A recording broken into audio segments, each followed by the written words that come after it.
Alors, je vous avoue que ce matin, j'hésite entre une colère froide de ce qu'est ce pays et quelque chose de l'ordre de la tristesse.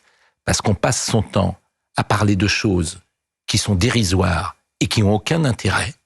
Et au plus haut niveau de l'État, on parle de choses finalement qui ne sont pas au cœur de la problématique française. L'audition, je le répète, elle est de mardi. Elle est de mardi, cette audition.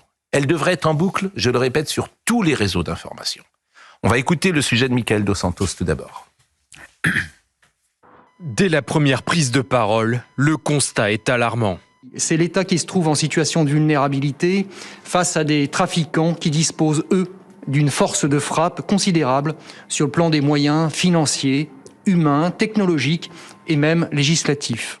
Le président du tribunal judiciaire de Marseille craint que l'état de droit ne se délite à court terme.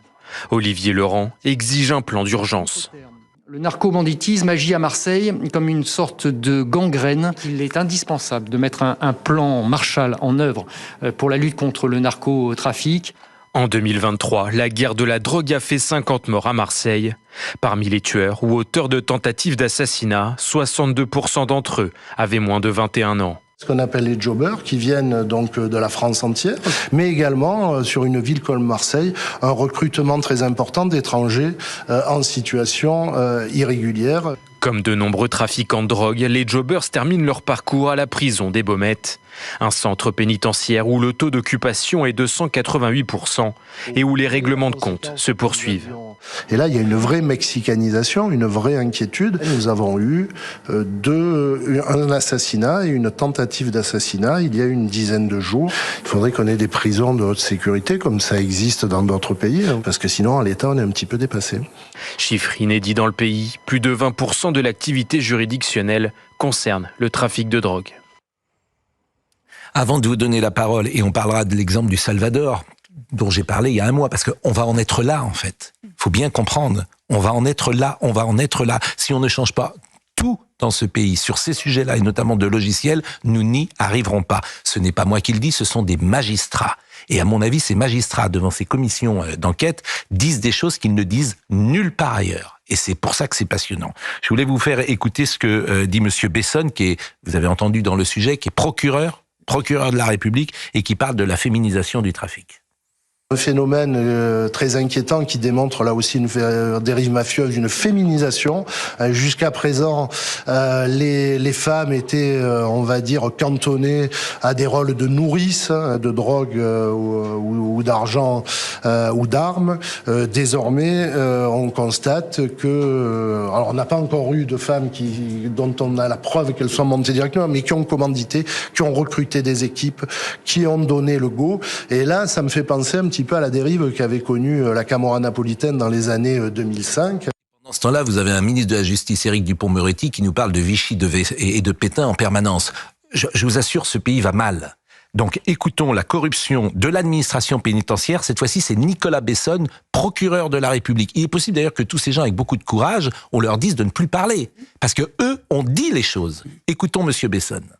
Il faut être clair, la bataille est perdue sans stigmatiser la profession avec l'administration pénitentiaire. On sait que drogue, téléphone mobile rentrent tout à fait facilement.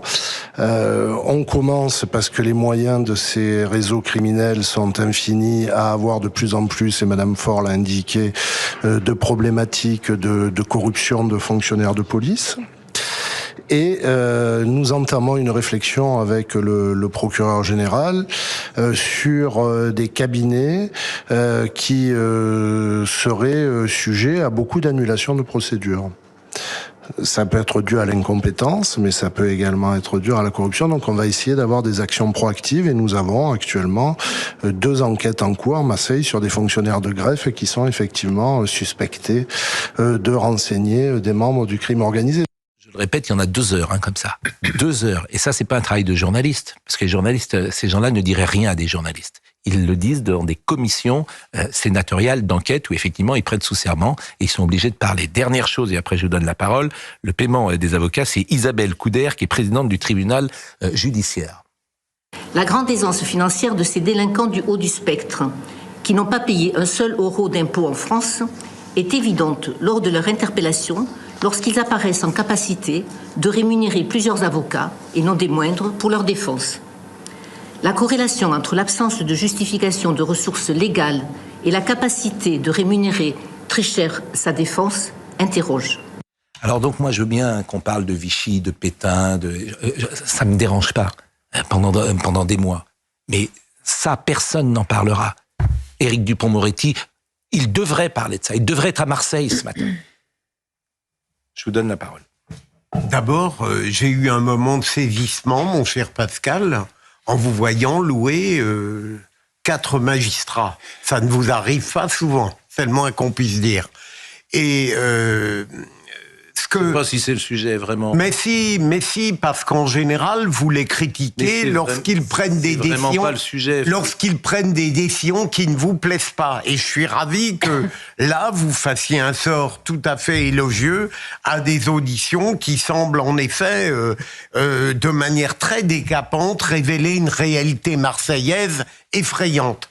Ce que je crois, et je ne connais pas cette réalité, mais je n'ai aucune raison de douter du constat qu'ils font, c'est que je crois que si on reste dans le schéma classique, eh bien, on n'aura jamais assez de magistrats, assez de policiers, assez d'autorités pour parvenir à bloquer, à limiter cet effrayant trafic de drogue là-bas. Je pense qu'un jour, il faudra accepter, et eux-mêmes ne l'ont pas dit, c'est qu'on ne pourra gagner cette guerre que si on change radicalement l'état de droit, qui à l'heure actuelle est d'une telle sophistication qu'il permet à des transgresseurs, et mon Dieu, au plus haut de l'échelle pénale, à dominer, je dirais, l'affrontement qu'ils ont avec les forces régaliennes. Moi, je radote là-dessus, mais sans changement radical de l'état de droit, eh bien, on ne gagnera plus la moindre guerre en matière pénale contre les forces qui veulent détruire notre société et qui accumulent des gains inouïs par ces trafics. Voilà. Je pense que beaucoup de gens peuvent être d'accord avec vous. On verra tout à l'heure, parce qu'on l'a passé il y a un mois, ce qui se passe au Salvador. Il a gagné, le président du Salvador. Il a été réélu par 90%. Et à quel prix? Ah oui. Là, l'état de droit, ça existe. Mais on va voir. L'état de droit n'existe plus au Salvador, en tout cas pour ces gens-là. Absolument. Bon. Oui, il y a un problème de fond, il me semble, qui est un problème politique, qui est le problème du macronisme. Le macronisme, c'est 5 plus 2, on est à 7 ans. Autrefois, c'était un septennat. En 7 ans, le macronisme, le président de la République, et je mets là-dedans la majorité qui existait, qui n'est plus aujourd'hui une vraie majorité, mais enfin, cette partie de la politique a mis 2 angles morts qu'elle n'a pas voulu traiter. Le premier angle mort, et les 2 angles morts, vous allez le voir en une seconde, les angles morts se recoupent. Le premier angle mort, ce sont les problèmes. Tout ce qui est lié à l'immigration en France et aux violences créées par l'immigration. Et à la délinquance immigration, le joint fait par Darmanin, etc. Premier problème, non traité, ou traité d'une manière assez dérisoire, on le verra avec les effets de la loi qui a été votée récemment. Deuxième problème, le problème de la cartélisation, maintenant, dit-on. Vous imaginez le mot cartélisation ou mexicanisation de la France, c'est-à-dire de la montée d'une violence. Mais il y a une corroboration entre les 2 problèmes, parce que très souvent, ce sont les mêmes, ou en partie les mêmes, qui se retrouvent dans les gangs de la drogue et qui se retrouvent aussi dans les violences communautaires. Pardonnez-moi, mais on sait tout ça. Mais oui, on le sait, mais on le traite pas. Ben oui, mais c'est pour ça. Alors, Denis Trocero. Laissez-moi dire un dernier mot. Dans tous les journaux du monde aujourd'hui, on parle de la violence. En Amérique, on parle par exemple de 1000 policiers dans le métro à New York. Ça s'est jamais vu depuis 50 ans. En France, on parle de quoi? On parle de l'Ukraine depuis une semaine. Or, l'Ukraine, il ne se passe à peu près rien. Malheureusement pour les Ukrainiens, il y a une sorte de stand-by en Ukraine. Donc, en fait, je dis, on ne traite pas les vrais problèmes. Merci. Denis Trocero est avec nous. Et il est en direct, il est venu l'autre jour. Et Denis Trocero est un journaliste de Marseille. Vous étiez à la Provence longtemps. Je ne sais pas si vous êtes toujours à la Provence, d'ailleurs, Denis, aujourd'hui. Ah, là, malheureusement, je ne vous entends pas. Est-ce qu'on peut vous entendre? Est-ce qu'on vous entend? Voilà. J'étais journaliste à la Provence pendant plus de 30 ans, oui. Bon, donc vous connaissez par cœur Marseille, vous êtes venu l'autre jour nous en parler. D'habitude, c'est parfois les journalistes qui disent ça, parfois ce sont des habitants. Là, ce sont des magistrats. Des magistrats qui ont parlé sous serment. Je le répète, je vais le dire 10 fois dans cette émission, c'est le témoignage le plus important que j'ai lu en France depuis des mois et des années peut-être. Ce qui se passe, ce qu'ont dit ces magistrats, c'est effrayant. Ça devrait être une cause nationale, plutôt que ce dont on nous rebat les oreilles sur d'autres sujets. Ça devrait être une cause nationale. Quelle est votre analyse de cette audition avec ces 4 magistrats ? Je suis un peu d'accord avec vous, effectivement. C'est le constat que décrivent ces 4 magistrats est assez éloquent. Bon, ils avaient déjà dit un certain nombre de choses. Mais leur propos est très concentré, très direct, et c'est en tout cas moi la première fois, même si on a parlé jusque-là de narcomicide pour les 49 morts de l'année 2023, c'est la première fois que des magistrats marseillais emploient le terme de narcoville. Ce qui est plus inquiétant à mon sens, et qui à mon avis, comme vous le dites, doit mobiliser le chef de l'État mais aussi le ministère de la Justice, c'est que malgré toutes les actions qui ont été menées depuis 1 an par la préfète de police, ce qu'on a appelé le pilonnage des cités, on aurait démantelé, pour l'exemple sur Marseille, 70 points de deal, mais il en reste 128. Ça veut dire qu'il y a une centaine de cités sur Marseille qui ont encore à ce jour 1 point de deal. Donc vous imaginez, la tâche est d'une ampleur considérable. C'est un peu le tonneau des Danaïdes qui se remplit, mais qui se vide d'un côté, mais qui se remplit sans cesse de l'autre. On rappelle votre livre, Un règlement de compte à Marseille. Vous étiez venu sur notre plateau pour en parler. Règlement de compte à Marseille, une histoire de la violence dans la cité phocéenne. Alors, je vous demande pas de donner votre avis sur les solutions, bien évidemment, mais par exemple, la corruption du personnel pénitentiaire, la peur pour les cours d'assises, le juge Michel qui a été évoqué. Je rappelle que le juge Michel avait été tué. C'est la première fois d'ailleurs qu'un homme était tué en moto. Le juge Michel. C'était une première, si j'ose dire. Le juge Michel, c'est dans les années 70. Au milieu des années 16, si c'est 76 ou 77. Bon. Mais. Non, 21 octobre 1981. 1981, pardonnez-moi. Je pensais que c'était un petit peu avant. Parce qu'avant, il y avait eu le juge Renaud. Effectivement, à Lyon, un film avait été fait d'ailleurs d'Yves Boisset avec Patrick Devers, le juge Fayard dit le shérif. Bon.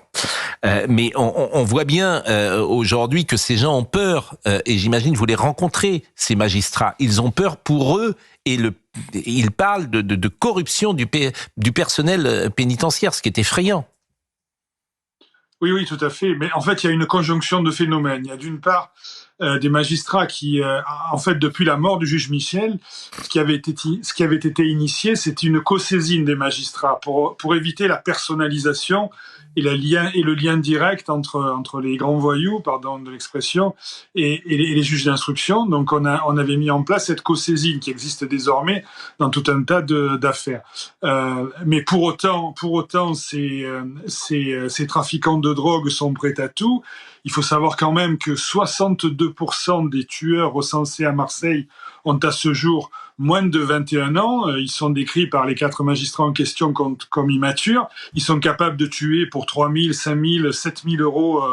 Donc je comprends la position des magistrats qui sont fortement inquiets. Et à côté de ça, il y a tout un tas de signaux forts qui ne laissent pas d'inquiéter les autorités. Ces signaux forts, c'est notamment le risque de délitement de l'état de droit, c'est la féminisation que vous avez évoquée. Ce sont aussi les avocats qui tentent de faire de plus en plus échec aux procédures en n'allant pas sur le terrain du fond, mais plutôt celui de la forme, en faisant des demandes de mise en liberté quasiment tous les jours, en soulevant des nullités de procédure pour faire libérer leurs clients. Donc des stratégies qui sont des stratégies d'importance qui menacent l'état de droit. Merci beaucoup Denis Trocero, vraiment merci beaucoup. Je rappelle que Marseille est la ville emblématique choisie par le président de la République. Ah oui, c'est ça. C'est la ville emblématique. Je veux dire, ce qui se passe dans cette ville, ça me paraît beaucoup plus important effectivement que ce qu'on verra à l'Assemblée nationale tout à l'heure avec les chicaneries qu'il y a pu avoir et de parler comme on entend parfois parler dans les discours politiques. Florian Bachelier, vous étiez député, votre sentiment? Mais on voit le réel et c'est à ça que sert le Parlement aussi, c'est de montrer la réalité. Moi, quand j'étais député de Rennes, j'ai croisé tous ces acteurs. C'est les magistrats, les sociologues, les policiers, les associations, les transporteurs, etc. Et les constats, vous le faites. Marseille, c'est particulièrement sensible. Et c'est aussi pour ça, moi je ne veux pas laisser dire que rien n'est fait à Marseille. Marseille, le journaliste le rappelait, c'est pilonné. Il y a un préfet qui agit, mais c'est peut-être pas suffisant. Mais en tout cas, c'est ce qu'a dit. En fait, on ne laisse pas faire. Florent Bachelier. La vraie question que vous devez vous poser aujourd'hui, est-ce qu'il faut tout changer de logiciel? On va voir tout de suite, si vous voulez, le sujet du Salvador. Et moi, je vais vous poser la question. Je ne réponds pas à la question. Non, parce que, pardonnez-moi, ce que vous direz, je ne veux pas dire que ça n'a pas d'intérêt, mais vous répéterez ce qu'on sait depuis 40 ans, 30 ans, 20 ans. J'allais vous faire part de l'expérience. La question, c'est ce que dit aujourd'hui Philippe Bilger. C'est ce que j'allais faire. Est-ce que quelqu'un qui... Moi, ce qui m'étonne, c'est que vous découvriez sur le plateau cette réalité. Mais non, on en parle sur régulièrement. Le terrain, on le sait. Mais on en parle régulièrement. Moi, je vous dis... Et on a mis en place... Non, mais quand vous dites qu'il y a un effet, il y a des contrats de sécurité intégrés, une meilleure coordination des acteurs, il y a une politique carcérale qui est insuffisante, mais qui est... Quelqu'un qui fait du deal au bout de 3 fois, 4 fois, 5 fois, il ne sort plus de sa vie. Est-ce que vous entendez ce que je vous dis? Je vous dis la même chose. Un responsable... Ah, vous dites la même chose? Un responsable... J'essaie de vous expliquer. Un responsable politique fait ces constats-là. Et quand il vient sur le terrain pour expliquer à ses concitoyens, il passe par les médias. Quand il traite ces sujets-là, il est qualifié de facho, pour être très clair. Bon, mais c'est vrai. Non, mais c'est vrai. Dans ce cas-là, on fait plus rien. Et dans ce cas-là, et quand vous dites, bah oui, mais les sujets pas importants sont pas menés. Moi, j'ai entendu depuis le début de la semaine, pas ici, mais si j'étais un peu taquin, on a passé la moitié du temps de l'espace médiatique à critiquer cette affiche qui est moche. Moi, je le trouve assez laide. Et on a parlé des commentaires sur cette affiche-là, plutôt que justement de parler. Moi, je suis très heureux de voir justement évoquer ce sujet sur ce plateau. Mais pourquoi on le fait pas tous les jours? Donc vous nous expliquez que si le gouvernement n'agit pas plus, c'est pour ne pas être traité de facho? Non, c'est pas ça. C'est pas ça que je vous dis. Nous, on n'en parle pas suffisamment. C'est pas ça que je vous dis. Florian Bachelier. Les acteurs politiques doivent passer par les médias et quand vous... Mais Florian Bachelier, le cœur de ça, c'est le courage. Le courage. Mais vous avez le courage. Il faut beaucoup de courage. Je vais vous me proposer le sujet du Salvador. Volontairement. Certains y verront peut-être une forme de provocation. Mais ils ont arrêté le problème. Et c'est un sujet qu'on avait passé avec Michael Dos Santos. Sur ce qui se passe et le trafic. Ils l'ont arrêté. C'était l'État le plus avec le taux dangereux du monde. Voilà. Et je pense qu'on va aller peu à peu, peut-être pas à ce niveau-là, mais il y a un moment, il faut arrêter. Ou alors, il n'y a rien à faire, en fait. Oui, mais une fois qu'on a dit ça... faut pas... une fois qu'on a dit ça... faut un président de la République qui dise, voilà, c'est mon combat numéro 1. Ouais. Et mon combat numéro 1, c'est pas de parler de Philippe Pétain. Écoutez le sujet sur le Salvador. Dans un gant de velours, derrière son style décontracté, Nayib Bukele est intraitable face aux gangs. En 2022, après une flambée de violence à l'origine d'au moins 87 morts, le président du Salvador est au chevet d'un pays gangréné par le crime. Le Salvador avait des métastases, mais nous avons fait de la chirurgie, de la chimiothérapie, de la radiothérapie et nous guérirons du cancer des gangs. Quartier confié à l'armée, arrestation de 75 000 gangsters, construction d'une méga prison de 40 000 places. Le régime d'exception a fait l'effet d'un électrochoc. Le taux d'homicide a même été divisé par 35, du jamais vu depuis 3 décennies. Une fierté pour celui qui se définit avec ironie comme le dictateur le plus cool au monde. Nous étions le pays le plus dangereux au monde. Aujourd'hui, nous sommes le pays le plus sûr de l'Ouest de la planète. Grâce à sa politique sécuritaire, Nayib Bukele écrase ses opposants, enchaîne les succès électoraux. Avec une cote de popularité de plus de 90%, les Salvadoriens sont unanimes. Beaucoup de gens pensent que c'est une dictature, mais si c'était une dictature, elle serait excellente. Aujourd'hui, c'est plus sécurisé. On voit la différence. Depuis son élection en 2019, certaines ONG dénoncent les conditions de détention des prisonniers et des arrestations arbitraires. Marc Lamola est venu plusieurs fois sur ce plateau. Il est ex-policier des quartiers nord de Marseille. Il a écrit un bouquin. Il est en train de nous regarder. Je voudrais vous lire ce qu'il m'écrit. Une fois encore, je ris jaune en écoutant les reportages. Marseille est perdue depuis plus de 20 ans. Elle est en proie à une immigration incontrôlée et à une criminalité exponentielle. Les pouvoirs publics locaux comme ceux de l'État ont laissé faire par électoralisme et certains élus locaux ont même bénéficié de subventions pour payer leurs frais de campagne. Il semblerait que les autorités viennent de découvrir la situation. Alors, flics de terrain, on nous faisait taire lorsque nous alertions sur ces phénomènes. Je l'ai dit et affirmé même sur votre antenne, Marseille est perdue, définitivement perdue. Elle n'appartient plus à la République. Alors, voilà ce que dit un policier. Ouais. Philippe Guibert. C'est ce qu'on entend. D'abord, vous avez complètement raison de dire que c'est un des problèmes le plus essentiel du pays. Le cancer le plus grave du pays, c'est sans doute celui-ci.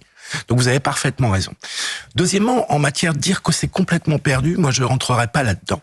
Je pense que plutôt que le Salvador, on a une comparaison européenne qui s'appelle l'Italie, qui a fait face à des mafias, parce qu'on est face à des phénomènes qui sont extrêmement comparables, avec des phénomènes de corruption, avec énormément d'argent qui circule.